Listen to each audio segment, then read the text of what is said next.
Banyuwangi selalu terkenal dengan pemandangan alamnya yang menakjubkan. Namun di balik keindahan itu, desa-desa terpencil menyimpan cerita yang jarang terdengar oleh dunia luar. Salah satu tempat yang menjadi sumber ketakutan dan rasa penasaran adalah sebuah sumur tua yang terletak jauh di pinggir hutan. Sumur itu sudah puluhan tahun ditinggalkan, namun bagi penduduk desa, sumur itu bukan sekadar bangunan tua yang kering. Ada yang menunggu di dalamnya, sesuatu yang tidak terlihat tetapi terasa setiap kali malam menjelang. Aku pertama kali mendengar cerita itu dari seorang kakek tua yang duduk di teras rumahnya, ditemani lampu minyak yang berpendar lembut. Wajahnya keriput dan matanya tampak berkilat ketika ia berbicara. Suaranya rendah dan penuh kehati-hatian. Ia menuturkan bahwa beberapa orang yang mencoba mendekati sumur itu pada malam hari tidak pernah kembali dengan keadaan sama. Beberapa hanya terdengar teriakannya dari jauh, sementara yang lain lenyap tanpa jejak. Aku menatapnya, setengah ingin percaya, setengah merasa ini hanyalah cerita yang dibesar-besarkan oleh orang tua untuk menakut-nakuti anak-anak desa. Namun rasa penasaran selalu menang. Seminggu kemudian, aku memutuskan untuk pergi ke sumur itu. Malam itu, bulan hampir purnama, tetapi cahaya yang menembus pepohonan terasa lemah. Aku membawa senter, kamera, dan alat perekam suara. Setiap langkahku terdengar keras di antara bisikan angin dan gemerisik daun kering. Semakin jauh aku berjalan, udara semakin dingin, dan aroma tanah lembab yang khas dari hutan terasa semakin pekat. Rasanya seperti ada sesuatu yang mengawasi dari kejauhan. Ketika akhirnya aku sampai di depan sumur, aku tertegun. Bibir sumur tertutup lumut hijau tebal, batu-batu tua mengelilinginya, dan air di dalamnya gelap pekat, memantulkan bayangan pepohonan dengan cara yang aneh. Suara gemericik air terdengar samar, meski tidak ada angin atau hujan. Aku menyalakan alat perekam dan mulai merekam setiap suara di sekitar. Rasanya jantungku berdebar lebih cepat dari biasanya. Aku mengamati sumur itu dengan senter. Cahaya lampu menyapu permukaan air. Namun bayangan yang terlihat seperti bergerak sendiri membuatku berhenti sejenak. Aku menelan ludah dan mencoba menenangkan diri. Semua hal ini terasa seperti yang diceritakan kakek tua. Namun aku masih berusaha mencari penjelasan logis. Mungkin ada hewan kecil di dalam sumur atau arus air yang bergerak karena tekanan tanah. Namun naluri mengatakan ada sesuatu yang berbeda. Aku mulai merekam suara dengan alat perekam. Beberapa menit pertama, tidak ada yang aneh. Hanya suara malam, daun bergesekan, dan angin yang melewati pepohonan. Namun semakin lama aku berdiri di sana, suara itu muncul. Awalnya hanya suara gemerisik halus, seperti langkah kaki di semak-semak. Lalu terdengar bisikan tipis, sulit dimengerti, namun membuat bulu kuduk merinding. Aku menatap sekeliling, berharap ada orang yang bermain-main atau hewan, namun tidak ada siapapun di sekitar. Aku memutuskan untuk mendekat ke bibir sumur. Setiap langkah terasa berat, seolah tanah dan hutan menahan kehadiranku. Ketika aku mencondongkan tubuh dan memandang ke dalam, air tampak bergerak sendiri. Meski tidak ada angin, sebuah bayangan samar muncul di permukaan, lalu menghilang begitu saja. Napasku tersengal dan tanganku gemetar saat memegang kamera. Aku sadar ini bukan hal biasa. Sesuatu di dalam sumur memperhatikanku, menunggu gerakanku, bahkan mungkin menantiku. Aku berbalik untuk melihat sekitar, mencoba memastikan tidak ada apapun di belakangku. Namun udara malam terasa semakin pekat dan bisikan itu semakin jelas. Suara itu seperti memanggil namaku, meski samar. Jantungku terasa seperti akan lepas dari dada. Namun rasa penasaran mendorongku untuk tetap bertahan. Aku mencoba merekam semua kejadian dengan kamera. Lampu senter berkedip, menyorot permukaan air, bayangan, dan batu-batu tua di sekitarnya. Selama beberapa jam, aku berdiri di sana, mencoba memahami fenomena ini. Terkadang suara langkah kaki terdengar semakin dekat, terkadang bayangan muncul di sudut pandang kamera, lalu menghilang. Aku tidak bisa lagi mengandalkan logika. Semua yang aku alami terasa nyata, meski tidak bisa dijelaskan. Aku mulai mengingat cerita kakek tua tentang orang-orang yang hilang. Kini aku mengerti ketakutan itu bukan sekadar mitos. Ketika malam semakin larut, aku memutuskan untuk meninggalkan sumur sementara. Rasanya ada tekanan di dadaku, seolah ada energi yang menahan kepergianku. Aku berjalan mundur perlahan, tanpa menoleh ke belakang terlalu lama. Namun setiap langkah terasa berat, dan udara di sekitarku semakin dingin. Hingga akhirnya, aku berhasil keluar dari hutan dan sampai di jalan desa. Suara gemericik dari sumur masih terdengar samar, seakan mengikuti langkahku. Malam itu aku tidak tidur. Bayangan, bisikan, dan suara gemericik sumur tua terus terngiang di pikiranku. Aku mulai menulis catatan, merekam pengalaman, dan berjanji pada diriku sendiri untuk kembali lagi. Ada misteri yang menunggu di dalam sumur itu, sesuatu yang tidak bisa dijelaskan dengan akal sehat, tetapi terasa begitu nyata. Aku merasa ada entitas yang menunggu, entitas yang hanya muncul di malam gelap, entitas yang menjaga sumur tua di Banyuwangi. Sejak malam itu, aku mulai menyelidiki lebih dalam. Penduduk desa memberikan cerita lebih banyak, mulai dari orang yang mendengar bisikan, hingga orang yang kehilangan sanak keluarga setelah mencoba mendekati sumur. Semua cerita itu berbeda, namun memiliki benang merah yang sama. Ada sesuatu yang menunggu di dalam sumur, sesuatu yang tidak ingin diganggu oleh manusia. Aku sadar, sumur tua itu bukan sekadar tempat pengambilan air di masa lalu. Itu adalah sebuah entitas, sebuah ruang yang dijaga oleh kekuatan yang tidak terlihat, namun nyata.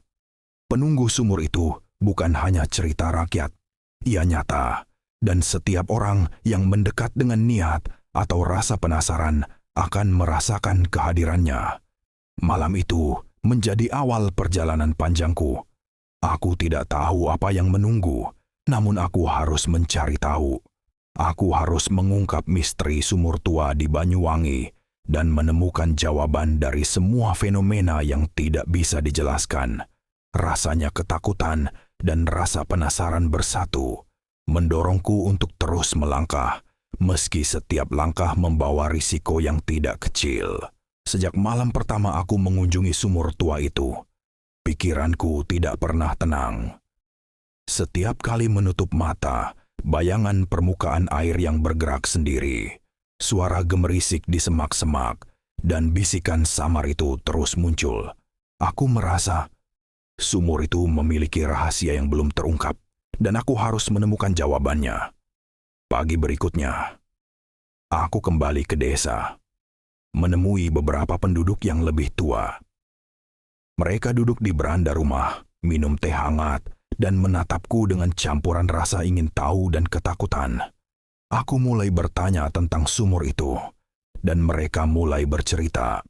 Cerita mereka berbeda-beda, namun satu hal yang sama, sumur itu selalu dikaitkan dengan hilangnya orang atau hal-hal aneh yang tidak dapat dijelaskan. Menurut seorang perempuan tua bernama Siti, sumur itu dibangun oleh nenek moyang mereka lebih dari 100 tahun yang lalu. Pada awalnya, sumur digunakan untuk kebutuhan air sehari-hari. Namun, setelah beberapa generasi, beberapa orang mulai hilang tanpa jejak ketika mendekati sumur di malam hari. Banyak yang menganggap itu kutukan atau akibat kesalahan yang dilakukan penduduk terhadap sumur. Siti menatapku dengan serius. Orang-orang dulu percaya sumur itu dijaga oleh penunggu, katanya. Penunggu itu bukan hantu biasa. Ia menunggu siapa saja yang mengganggu kedamaian sumur. Banyak yang tidak pernah kembali.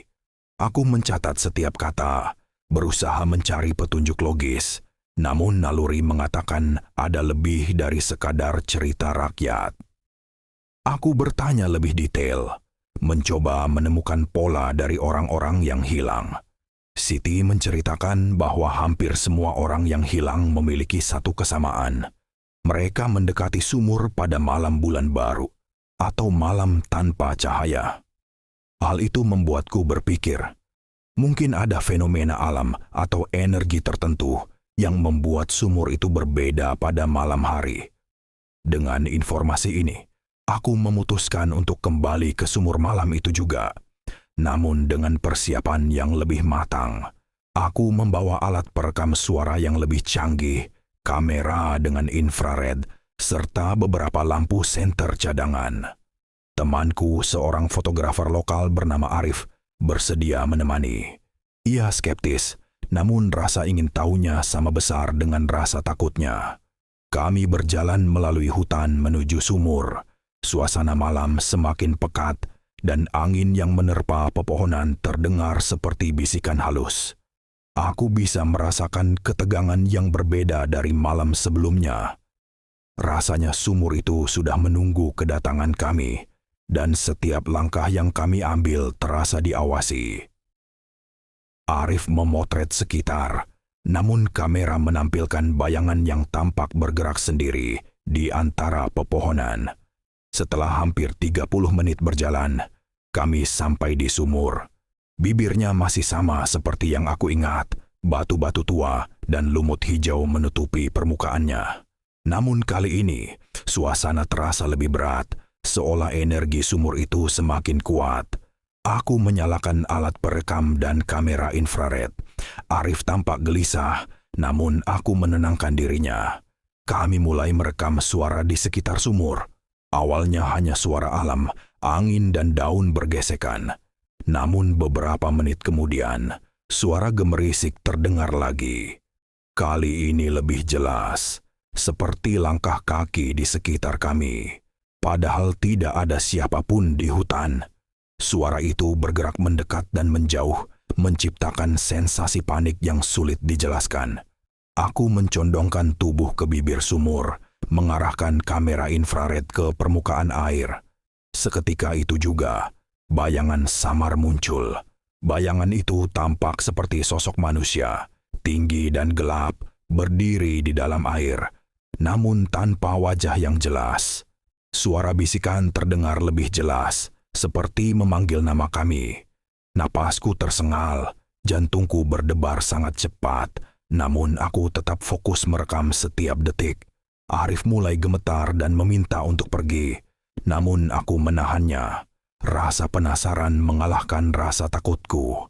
Aku ingin membuktikan bahwa apa yang kami lihat dan dengar bukan sekadar ilusi atau kebetulan. Ada sesuatu yang nyata di dalam sumur itu. Sesuatu yang menunggu dengan sabar selama puluhan tahun.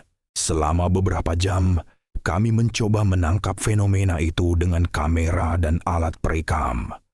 Bayangan bergerak di permukaan air, suara bisikan terdengar dari berbagai arah, dan suhu di sekitar sumur turun drastis.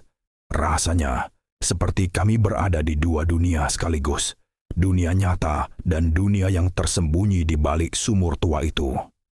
Saat fajar mulai muncul, bayangan perlahan menghilang.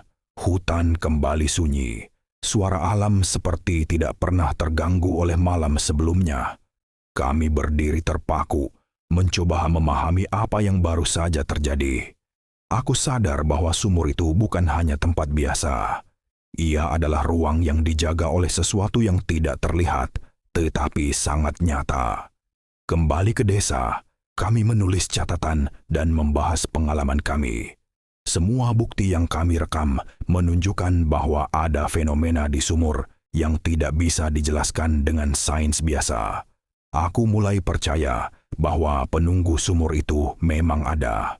Ia bukan sekadar cerita rakyat, tetapi entitas yang menjaga sumur dari gangguan manusia. Hari-hari berikutnya, aku terus menyelidiki sejarah sumur. Aku menemukan catatan lama dari orang tua desa, beberapa arsip yang tersimpan di rumah kepala desa, dan cerita lisan yang telah diwariskan turun-temurun. Semua cerita itu berbeda, namun memiliki kesamaan tentang hilangnya orang, bisikan malam, dan bayangan yang muncul di permukaan air sumur. Aku mulai menyadari pola. Penunggu sumur tampaknya muncul ketika seseorang mendekat dengan rasa penasaran atau niat untuk membuktikan sesuatu. Ia menunggu, mengamati, dan muncul di saat yang tepat. Semua orang yang hilang atau ketakutan memiliki satu kesamaan. Mereka terlalu dekat dengan sumur tanpa memahami kekuatannya. Kesadaran ini membuatku semakin berhati-hati. Aku tahu, sumur itu memiliki kekuatan yang tidak bisa dianggap remeh.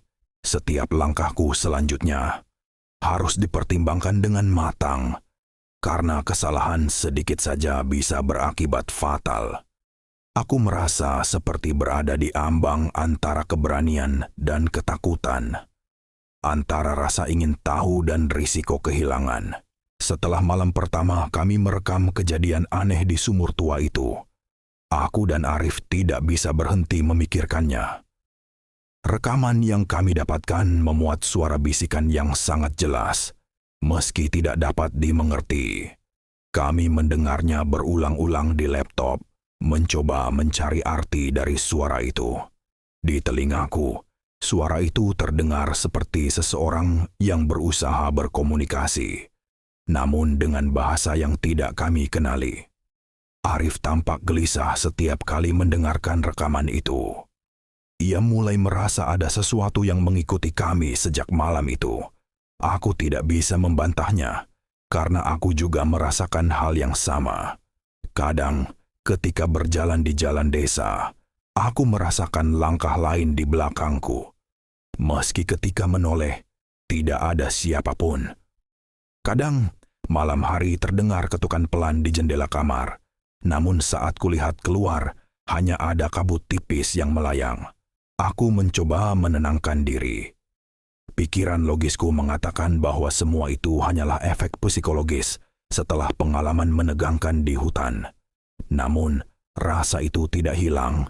Aku tahu, apapun yang kami ganggu di sumur tua itu belum selesai. Mungkin, penunggu sumur itu mulai memperhatikan kami. Beberapa hari kemudian, kami memutuskan untuk kembali ke lokasi. Arif awalnya menolak, namun setelah aku menunjukkan hasil analisis audio dan gambar dari kamera infrared, rasa penasarannya kembali muncul. Ia berkata pelan, "Kalau memang ada sesuatu di sana, kita harus tahu apa itu." Kami berangkat menjelang senja. Langit berwarna jingga pucat, dan suara jangkrik mulai terdengar di kejauhan. Hutan menuju sumur terasa lebih gelap dari sebelumnya, seolah pepohonan itu tumbuh lebih rapat dan menutup jalan kami. Aku membawa dupa dan air bunga, saran dari seorang sesepuh desa, agar kami tidak mengundang penunggu dengan cara yang salah. Ketika kami tiba di sumur, matahari hampir tenggelam. Kabut tipis mulai muncul di permukaan tanah, dan suara gemericik air terdengar lebih keras dari biasanya. Seolah sumur itu tahu bahwa kami datang lagi. Aku menyalakan perekam dan kamera, lalu menyalakan dupa. Asapnya naik perlahan ke udara, membentuk garis kabur yang berputar di atas sumur. Arif memotret dari berbagai sudut. Pada awalnya, hasil fotonya tampak biasa saja. Namun setelah beberapa menit, gambar-gambar aneh mulai muncul. Bayangan hitam tinggi terlihat di latar belakang, padahal tidak ada siapapun di sana. Aku mencoba menenangkan Arif, meski aku sendiri mulai merasakan tekanan yang sama seperti malam pertama. Lalu kejadian aneh itu dimulai lagi. Suara langkah kaki terdengar di sekitar kami. Padahal tanah yang kami pijak kering dan tidak mungkin menghasilkan bunyi seperti itu. Udara tiba-tiba menjadi sangat dingin. Napas kami terlihat di udara seperti kabut putih. Alat perekam mulai menangkap suara aneh. Kali ini bukan hanya bisikan, tetapi seperti suara orang bernafas berat di dekat mikrofon. Aku menyorotkan senter ke arah suara itu, namun tidak ada siapapun di sana. Arif menatapku dengan wajah pucat. Ia berbisik, "Kau dengar itu? Ada yang bernafas di dekat kita." Aku mengangguk perlahan, mencoba menahan rasa takut yang mulai menekan dada. Kami memutuskan untuk menurunkan kamera kecil ke dalam sumur menggunakan tali. Kamera itu memiliki lampu kecil, cukup untuk melihat apa yang ada di bawah permukaan air. Ketika kamera mulai menuruni tali, layar di laptop menampilkan gambar dari bawah sumur. Airnya gelap, namun perlahan cahaya dari kamera menembus sedikit demi sedikit. Di kedalaman sekitar 2 meter, terlihat sesuatu yang bergerak cepat. Aku menghentikan penurunan kamera, menatap layar dengan mata lebar. Bayangan itu tampak seperti tangan, namun terlalu panjang dan bergerak melingkar di sekitar kamera. Tiba-tiba gambar di layar menjadi kabur, lalu gelap total. Tali yang menahan kamera terasa tertarik dengan kekuatan besar, seolah ada sesuatu yang menarik dari dalam air. Kami berdua memegang tali itu sekuat tenaga. Namun seketika tali itu terputus.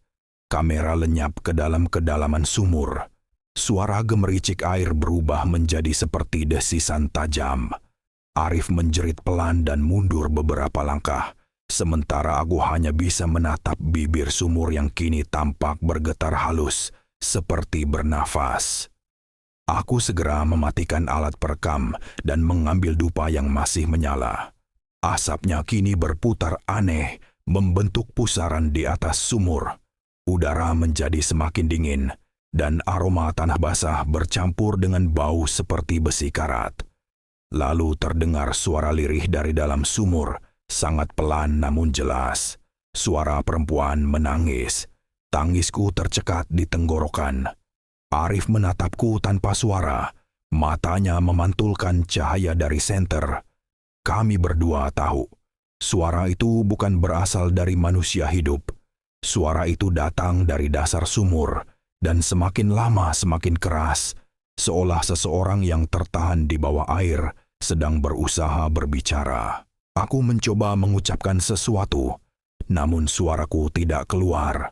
Arif menggenggam lenganku, berbisik lirih, "Kita harus pergi." Aku mengangguk, dan kami mulai berjalan mundur perlahan. Namun langkah kami terasa berat, seolah tanah di sekitar sumur menahan kami untuk tidak pergi. Suara tangisan berubah menjadi tawa kecil yang menggema di antara pepohonan.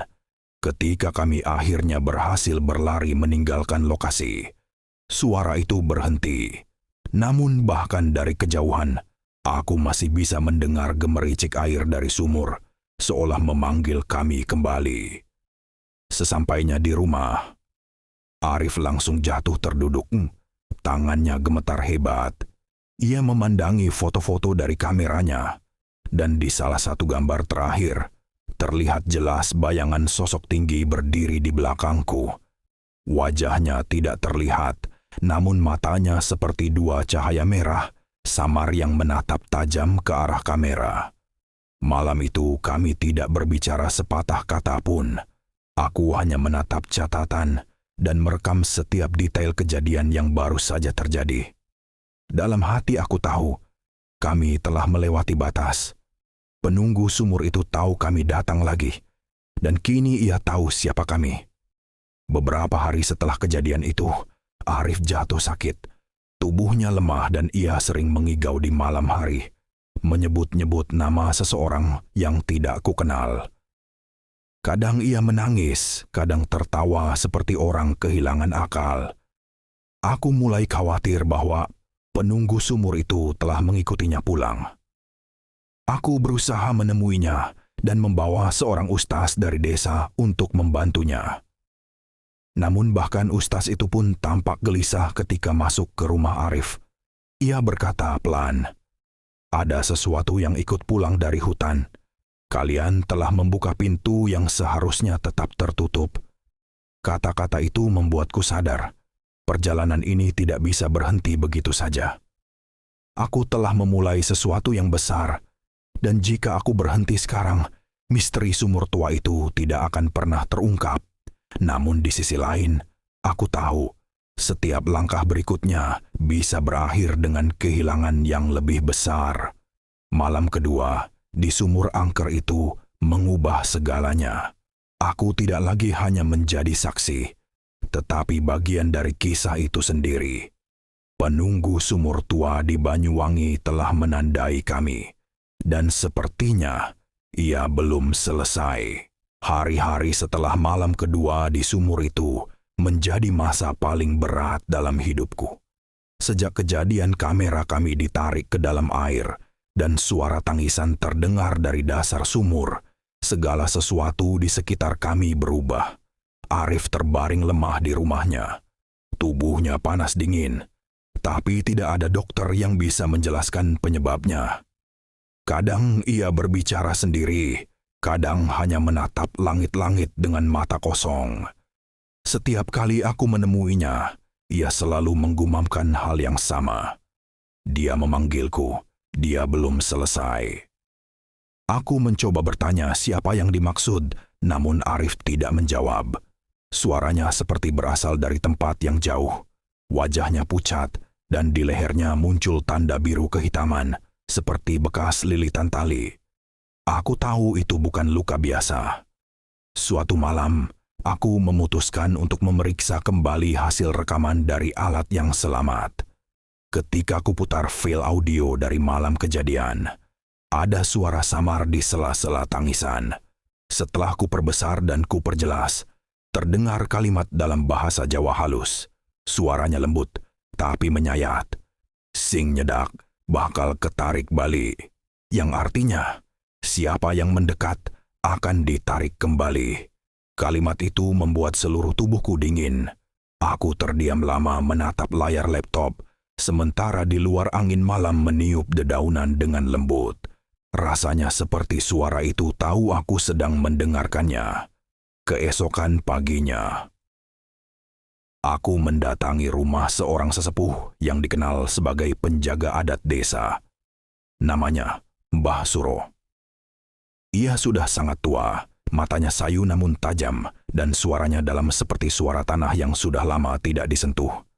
Aku menjelaskan semua yang terjadi, mulai dari malam pertama hingga keadaan Arif saat ini. Mbah Suro mendengarkan tanpa memotong sedikit pun, lalu ia berkata pelan, "Kowe wis nyentuh papan wingit le, sumur iku dudu sumur biasa. Ana roh penjaga sing wis suwe ora ditimbali. Nalika kowe nyedak, dewe ketangi maneh. Artinya, kau telah menyentuh tempat terlarang. Sumur itu bukan sumur biasa. Ada roh penjaga yang telah lama tertidur. Saat kau mendekat, dia terbangun. Aku bertanya siapa roh itu sebenarnya." Mbah Suro menarik napas panjang sebelum menjawab. Dulu di masa penjajahan, ada perempuan muda yang disembunyikan penduduk di sumur itu agar tidak diambil tentara. Tapi nasib berkata lain. Ia meninggal di dalam sumur dan jasadnya tidak pernah diangkat. Sejak saat itu, siapapun yang mencoba mendekat tanpa izin akan diganggu oleh rohnya. Ia tidak jahat, tapi tidak suka diganggu. Aku terdiam mendengar cerita itu. Semua kejadian aneh yang kami alami mulai masuk akal. Tangisan perempuan, bayangan di air, dan suara memanggil nama kami. Semua itu berasal dari arwah yang terjebak di sumur tua itu. Namun Mbah Suro memperingatkan bahwa keadaan Arif tidak bisa dianggap ringan. Rohnya sedang mencoba menarik jiwa temanmu. Kalau tidak segera diatasi, Arif bisa tidak kembali. Aku memohon bantuan dan Mbah Suro setuju, tapi dengan satu syarat. Aku harus kembali ke sumur itu, membawa bunga 7 rupa, air kelapa muda, dan membaca doa permintaan maaf. Hanya dengan begitu, roh itu akan tenang dan melepaskan teman kami. Sore itu, aku mempersiapkan semuanya. Di dadaku bercampur antara rasa takut dan tanggung jawab. Aku tahu risikonya besar, tapi aku tidak punya pilihan lain. Arif terus melemah, dan malam tadi ia hampir berhenti bernafas. Malam pun tiba. Aku berjalan sendirian menuju hutan. Bulan mengintip di balik awan, menciptakan cahaya samar di antara batang pohon. Langkahku terdengar berat, tapi aku terus melangkah. Setiap suara kecil membuatku menoleh, setiap bayangan membuat napasku tercekat. Namun aku tahu, malam ini aku harus menyelesaikan semuanya. Ketika sampai di sumur, angin berhenti berhembus. Hutan sunyi. Hanya suara hatiku yang berdebar keras. Aku menaruh bunga di bibir sumur, menuangkan air kelapa muda ke permukaan air, lalu mulai mengucap permohonan maaf. Wong sing urip kulo nyuwun pangapunten, kulo ora berniat ngganggu, mugi jenengan tenang. Artinya, aku yang masih hidup memohon maaf. Aku tidak bermaksud mengganggu. Semoga engkau tenang. Suara air tiba-tiba bergolak pelan. Udara di sekitar sumur menjadi dingin. Aku bisa merasakan kehadirannya. Tidak terlihat, tapi nyata. Bayangan muncul di permukaan air, samar seperti wajah perempuan berambut panjang, menatap dari bawah. Aku menahan napas, lalu menunduk hormat. Air mata menetes tanpa sadar. Rasa takut, sedih, dan iba bercampur jadi satu. Perlahan, bayangan itu memudar. Suara lembut terdengar lagi. Kali ini seperti bisikan penuh damai. Wis cukup, aja bali meneh yang artinya, sudah cukup, jangan kembali lagi. Aku tahu, itu tanda bahwa ia menerima permohonan maafku. Aku segera menunduk lebih dalam, lalu meninggalkan tempat itu dengan langkah cepat.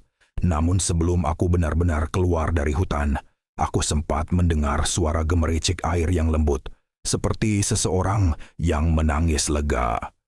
Sesampainya di rumah Arif, aku langsung menemuinya. Anehnya, malam itu suhu tubuhnya turun dan ia mulai sadar perlahan. Wajahnya tidak lagi pucat dan ia memandangku dengan mata kosong. Aku melihatnya, katanya pelan.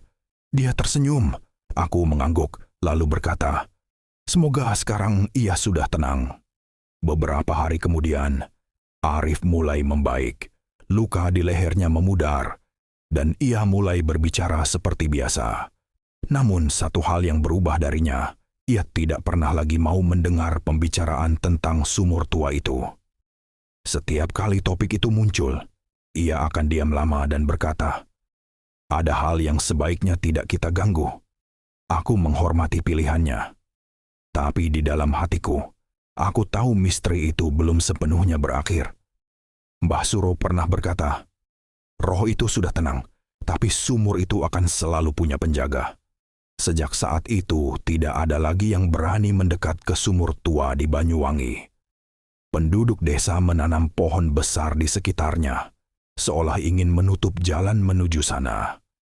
Namun setiap kali aku melewati area itu, aku masih bisa merasakan hawa dingin yang familiar, seolah ada yang masih mengawasi dari dalam kegelapan. Malam-malam tertentu, terutama ketika bulan purnama menggantung tinggi di langit, aku kadang mendengar suara gemericik lembut terbawa angin. Tidak menakutkan, tapi membuat hati bergetar. Seperti panggilan lembut dari dunia yang tidak terlihat. Sejak malam itu, aku tidak pernah lagi melihat hutan dengan cara yang sama. Setiap batang pohon, setiap embusan angin, dan setiap suara air kini memiliki makna yang lebih dalam. Aku belajar bahwa ada hal-hal yang tidak perlu dijelaskan, cukup dihormati. Karena dunia ini bukan hanya milik manusia. Dan sumur tua di Banyuwangi itu akan selalu menjadi pengingat bahwa ada tempat yang harus dijaga jaraknya dan ada entitas yang sebaiknya tetap dibiarkan tidur di dalam gelap. Beberapa minggu berlalu sejak kejadian malam itu. Kehidupan di desa tampak kembali normal, tapi aku tahu ada sesuatu yang masih belum selesai. Setiap malam, aku sering terbangun karena mimpi yang sama. Air sumur yang berputar, lalu muncul wajah perempuan dengan mata kosong, seolah ingin mengatakan sesuatu. Aku mencoba mengabaikannya, tapi mimpi itu datang terus. Hingga suatu hari, aku menerima pesan dari seseorang yang mengaku keturunan dari pemilik tanah tempat sumur itu berada. Namanya Ratna. Ia tinggal di Surabaya dan baru mendengar kisah tentang sumur tua tersebut dari saudaranya di desa. Ratna ingin bertemu dan berbagi sesuatu yang katanya bisa menjelaskan semuanya. Kami bertemu di sebuah warung kopi di pinggir jalan Banyuwangi. Ratna adalah perempuan berusia sekitar 40 tahun, berwajah tenang, namun matanya menyimpan beban masa lalu. Ia membawa map berisi kertas tua dan foto hitam putih. "Aku menemukan ini di lemari, kakek," katanya sambil membuka map itu. Kakekku dulu kepala mandor di perkebunan tua yang sekarang jadi lokasi sumur itu. Di dalam map ada foto yang membuat darahku berhenti mengalir sejenak. Seorang perempuan muda berdiri di samping sumur yang sama. Rambutnya panjang, mengenakan kebaya putih. Wajahnya mirip sekali dengan bayangan yang aku lihat di dalam air malam itu. "Namanya Ningsih," ucap Ratna lirih. "Dia pembantu di rumah kakekku dulu, tapi kabarnya dia menghilang saat penjajahan. Tak ada yang tahu kemana. Sejak saat itu orang-orang mulai takut dengan sumur itu." Aku memandang foto itu lama. "Apa mungkin dia dibunuh?" tanyaku. Ratna menatapku tajam. "Aku juga punya dugaan yang sama, karena aku menemukan catatan lain. Ini," katanya sambil menyerahkan selembar kertas kuno bertulisan tangan. Tulisan itu sedikit pudar, tapi masih bisa kubaca. "Tidak ada pilihan lain. Jika mereka tahu hubungan ini, habislah kita. Maafkan aku, Ningsih. Aku harus melindungi keluargaku." Aku menatap Ratna. "Kakekmu yang menulis ini?" Ia mengangguk pelan. "Iya, dan setelah membaca itu, aku tidak bisa tidur selama berhari-hari." Tiba-tiba semuanya terasa jelas. Ningsih bukan sekadar korban perang. Ia korban dari cinta terlarang. Diduga memiliki hubungan dengan majikannya sendiri, kakek Ratna. Dan ketika hubungannya terungkap untuk melindungi nama baik keluarga, Ningsih dihilangkan. Tubuhnya dibuang ke dalam sumur tua itu. Hening sejenak menyelimuti kami. Suara hujan yang mulai turun di luar warung menambah berat suasana. Aku merasa campuran antara marah, sedih, dan takut. Ternyata roh yang kami ganggu bukan sekadar penjaga tempat wingit. Ia adalah jiwa yang menuntut pengakuan. Ratna menunduk, menatap meja kayu di hadapannya. "Aku ingin memperbaiki kesalahan keluargaku. Aku ingin arwah Ningsih benar-benar tenang. Maukah kau membantuku?" Aku mengangguk tanpa ragu. Beberapa hari kemudian, kami memutuskan kembali ke lokasi sumur. Arif yang kini sudah sembuh menolak ikut. Ia hanya berpesan singkat, "Jangan tinggal lama-lama di sana." Kami tiba di hutan itu pada sore hari. Matahari sudah rendah, sinarnya menembus pepohonan seperti bara terakhir sebelum gelap. Suasana hening, hanya suara serangga yang terdengar dari kejauhan. Kami membawa sesaji, bunga 7 rupa, dan selembar kain putih. Ketika kami berdiri di depan sumur, hawa dingin langsung terasa. Angin bertiup pelan, membawa aroma lembab tanah dan daun busuk. Ratna menyalakan dupa, lalu berdoa pelan sambil menundukkan kepala. Aku memegang foto Ningsih, lalu meletakkannya di tepi sumur. "Tolong maafkan kami," ucap Ratna dengan suara bergetar. "Kami datang bukan untuk mengganggu, tapi untuk meminta ampun atas dosa masa lalu keluarga kami." Tiba-tiba air di dalam sumur bergolak pelan, lalu memantulkan cahaya aneh, seperti bayangan perempuan menatap ke atas. Dupa yang kami bawa bergetar, apinya padam sendiri. Ratna menatapku panik. "Apa yang terjadi?" bisiknya. Aku mencoba tetap tenang. "Dia tahu kita di sini." Lalu terdengar suara lirih dari dalam sumur. Bukan tangisan kali ini, tapi seperti suara perempuan yang berbicara dengan nada lega. "Wiswayahe," yang artinya, "Sudah waktunya." Suara itu pelan tapi jelas. Udara di sekitar kami tiba-tiba hangat. Angin yang tadinya dingin berubah lembut, seperti hembusan napas yang damai. Ratna meneteskan air mata. "Dia memaafkan," katanya sambil menutup mata. Aku tahu kami telah melakukan hal yang benar, tapi sebelum pergi, aku memutuskan menurunkan kamera kecil ke dalam sumur untuk terakhir kalinya, sekadar merekam kondisi di bawah. Saat kuputar hasilnya malam itu, aku terdiam.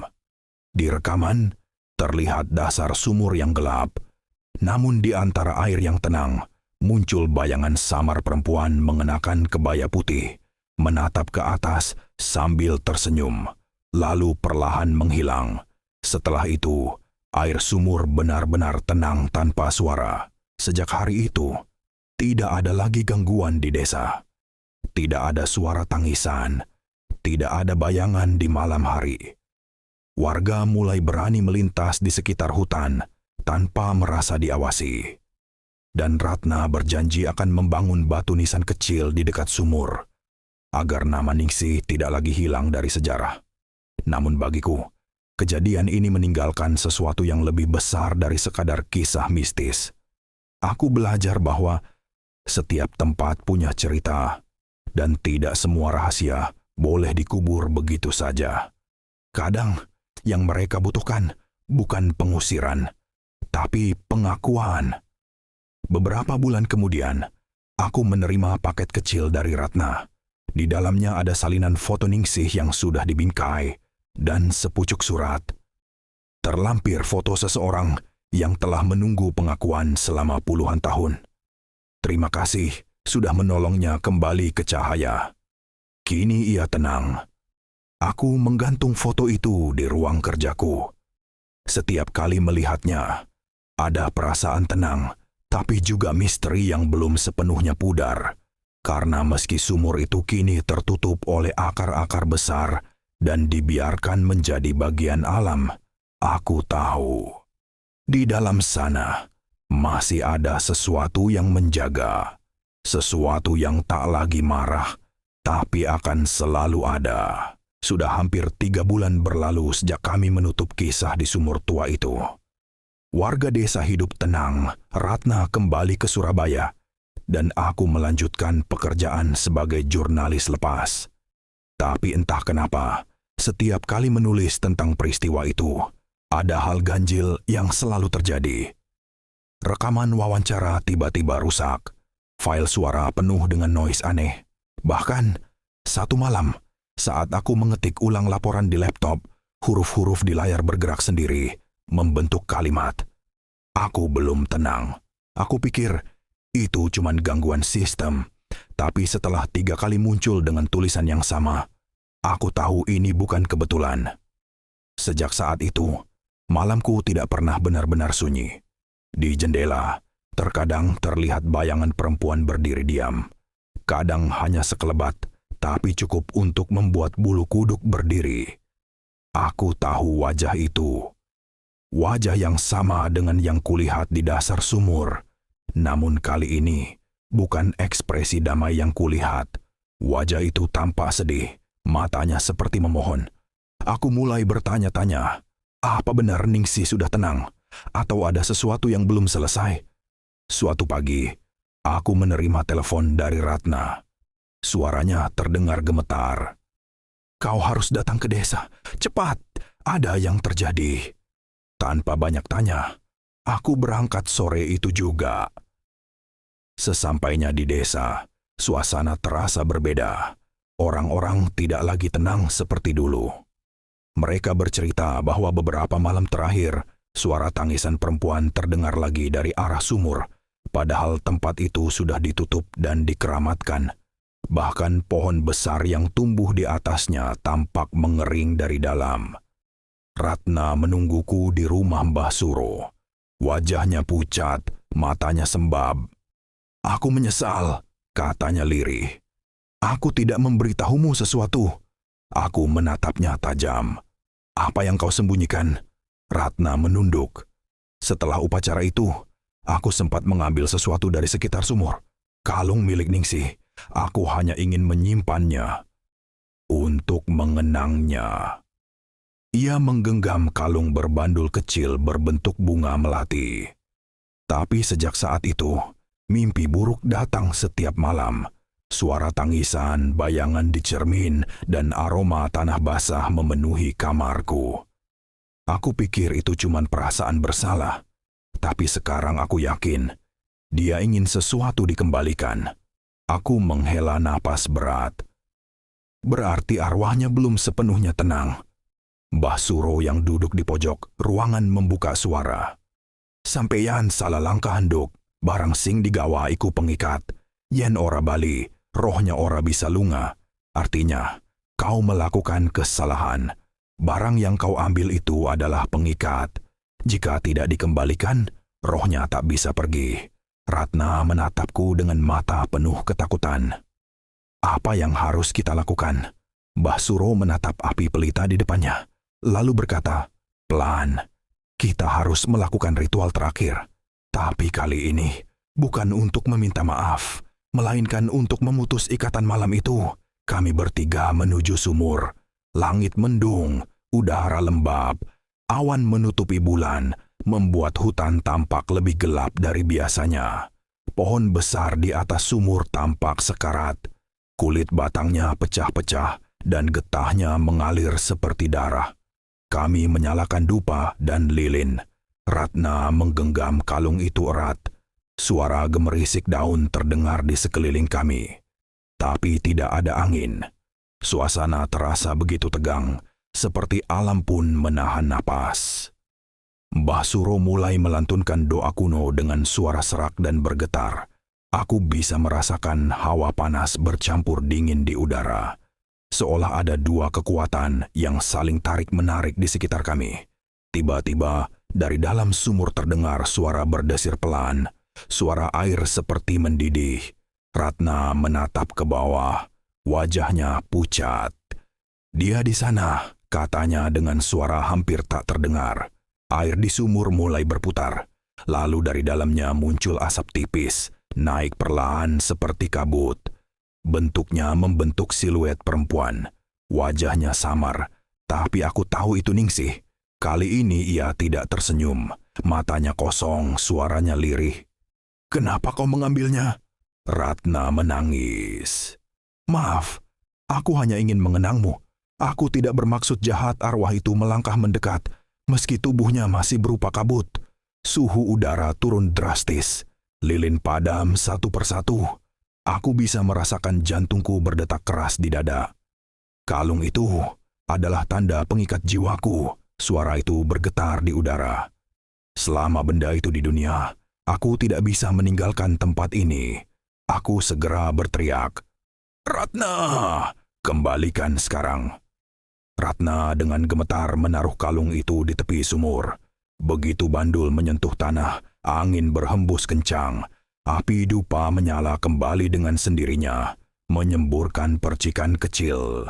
Suara tangisan perlahan berubah menjadi desahan lega. Bayangan perempuan itu menatap kami terakhir kali. Kali ini, wajahnya tenang. Ia mengangguk pelan, lalu perlahan menghilang bersama kabut yang turun ke dasar sumur. Kami bertiga terduduk lemas. Air di sumur kembali diam, tapi di permukaannya terlihat pantulan bulan yang tiba-tiba muncul dari balik awan. Hening, damai, seolah alam ikut menandai berakhirnya sebuah penderitaan panjang. Mbah Suro menatap kami dan berkata pelan, "Saiki wes rampung, artinya sekarang sudah selesai."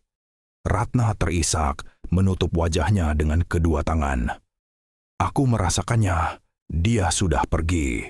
Aku hanya bisa mengangguk, tapi dalam hatiku, aku tahu tidak semua luka bisa sembuh sepenuhnya. Kadang, yang hilang di dunia ini masih menyisakan jejak di alam yang lain. Kami meninggalkan tempat itu menjelang subuh. Saat aku menoleh ke belakang, cahaya pagi perlahan menerpa sumur yang kini tampak tenang. Tak ada lagi hawa dingin, tak ada bayangan. Hanya suara burung pagi yang menyambut hari baru.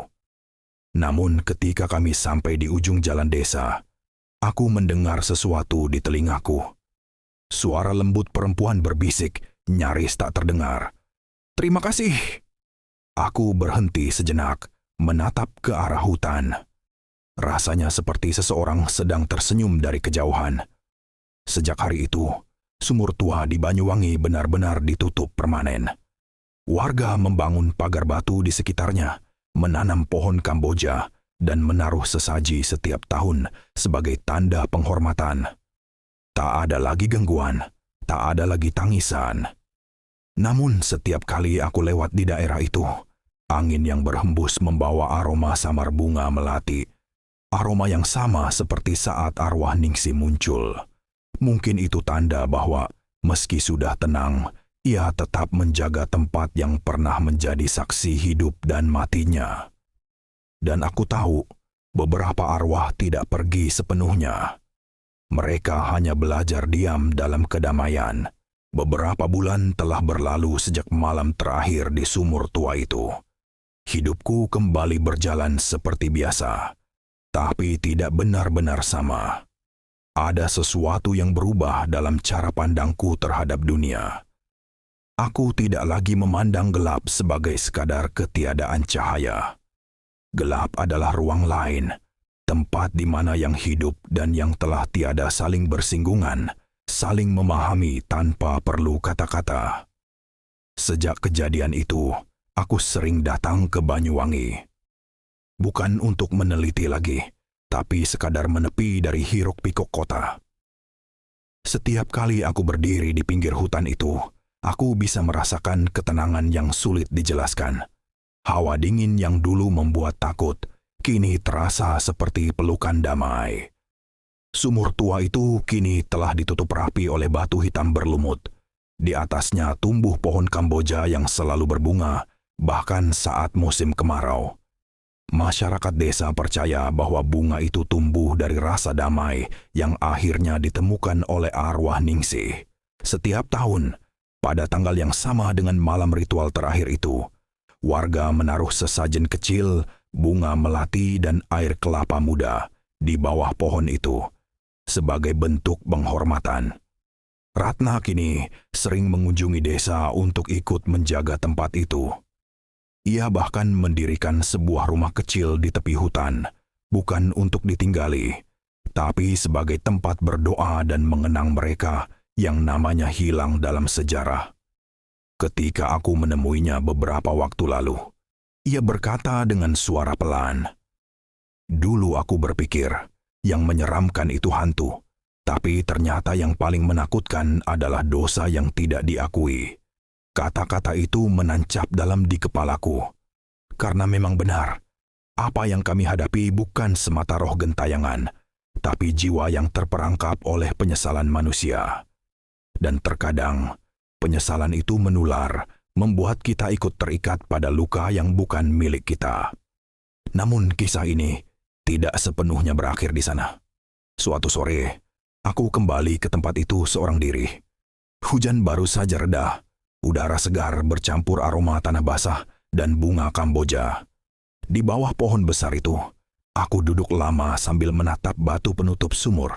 Aku berbicara pelan, seolah kepada seseorang yang duduk di sampingku. "Ningsi, aku tahu kau sudah tenang, tapi terima kasih. Dari ceritamu, kami belajar bahwa kebenaran, meski terkubur dalam tanah, suatu hari akan mencari jalan untuk muncul ke permukaan." Angin berhembus pelan, bunga-bunga Kamboja berjatuhan di sekelilingku. Salah satunya jatuh tepat di pangkuanku. Aku tersenyum, entah kebetulan atau tanda, tapi rasanya seperti sapaan lembut dari dunia lain. Sebelum pulang, aku sempat berbincang lagi dengan Mbah Suro. Ia sudah semakin tua, tubuhnya membungkuk, tapi matanya masih tajam. Kami duduk di beranda rumah bambunya, sambil menyeruput kopi pahit. "Sampeyan ngerti le," katanya perlahan. "Kadang roh sing ora tenang, iku dudu amarga dikejar dosa. Tapi amarga ora ana sing ngelingi. Yen wis ana sing nyebut jenenge maneh, roh kuwi iso lungakan ci tentrem." Artinya, kadang roh yang tidak tenang bukan karena dosa, tapi karena tak ada yang mengingatnya. Setelah ada yang menyebut namanya kembali, ia bisa pergi dengan damai. Aku hanya bisa mengangguk. Semua yang beliau katakan terasa begitu benar. Dalam diam, aku sadar bahwa semua kejadian itu membawa pelajaran besar.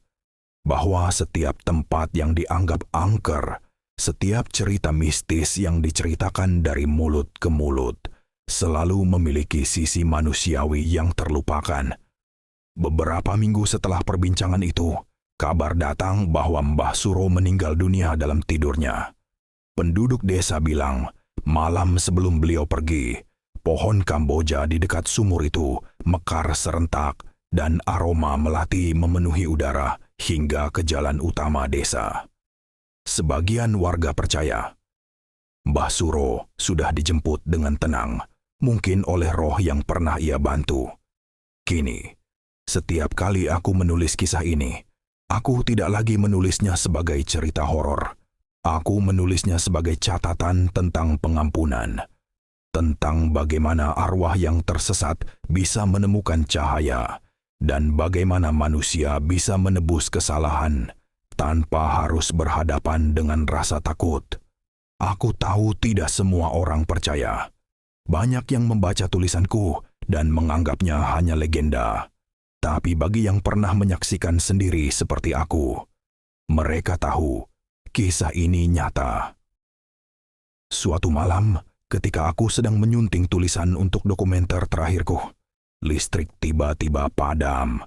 Ruangan gelap total. Dari arah jendela, hembusan angin membawa aroma melati yang sangat kuat. Aku menatap ke arah kaca, dan untuk sesaat, kulihat bayangan perempuan dengan kebaya putih berdiri di luar, menatapku sambil tersenyum. Tidak menakutkan, justru menenangkan. Lalu bayangan itu perlahan menghilang bersama cahaya lampu yang kembali menyala. Aku terdiam lama, lalu melanjutkan mengetik kalimat terakhir untuk dokumenterku. Di Banyuwangi, ada sumur tua yang kini diam dalam damai. Namun di dalam diam itu, masih ada jiwa yang menjaga. Bukan untuk menakut-nakuti, tapi untuk mengingatkan bahwa dalam setiap kegelapan selalu ada cahaya yang menunggu untuk ditemukan. Kisah itu kemudian kututup dengan doa singkat, seperti pesan Mbah Suro dulu. Allah mugi sing urip lan sing wus lunga pada pinaringan katentreman.